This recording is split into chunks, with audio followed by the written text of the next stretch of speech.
وجه نبی علیه الصلاة والسلام فرمایي وی کله چې دا ډېر قیمتي حدیث دی ورونو دې ته غوږ کېږدئ. نبی علیه الصلاة والسلام فرمایي وایي داسې زمانه په خلکو باندې راشي یفرون من العلماء والفقهاء.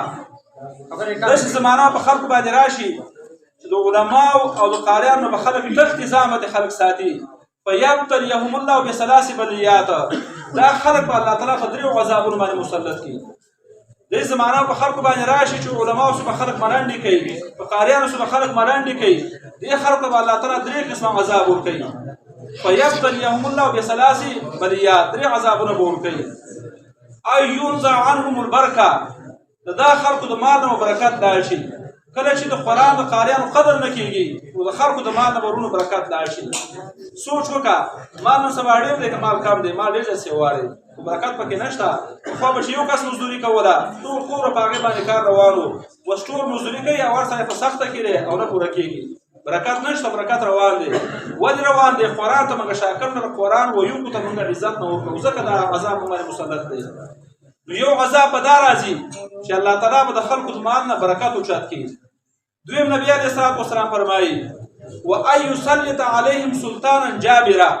کله چې خلک په علماو او خورا په قاریانو سره عزت یې نه کوي، ملنډې پسې کوي، نو الله تعالی به ظالم باچاهان په خلکو مسلط کړي. آیا ظالم باچا موږ او تاسو مسلط کېږي که نه مسلط کېږي؟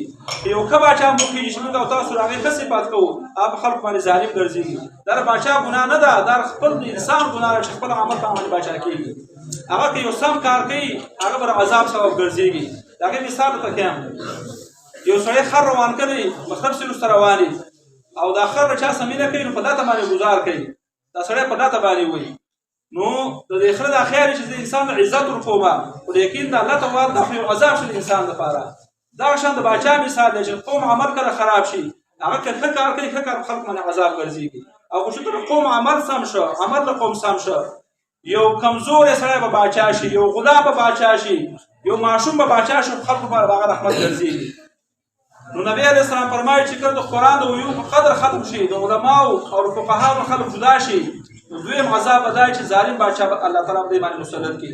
دا دوه علایق په خپلو سترګو لیدلي دي که نه لیدلي؟ تاسو وایئ ټول لیدلي دي. خو دا درېیم ټکی ډېر خطرناک دی، دې ته سوچ کوئ. درېیم فرمایي وایي چې کله خلک د دیندارو خلکو بېعزتي کوي، ملنډې پسې کوي، نو دا خلک خدای دې نه کړه دا به د ایمان د دنیا نه چې کوم دی کافر ځي او ایمان باندې تېروي. دا ټکی ډېر خطرناک دی. الله دې ډېره موږ وساتي. د دنیا زندګي خو به تېره شي، په هغه طریقه تېرېږي، که سخته ده او که راحته ده، بیماري ده او که روغتیا ده، ځواني ده او که بوډاتوب یې تېرېږي.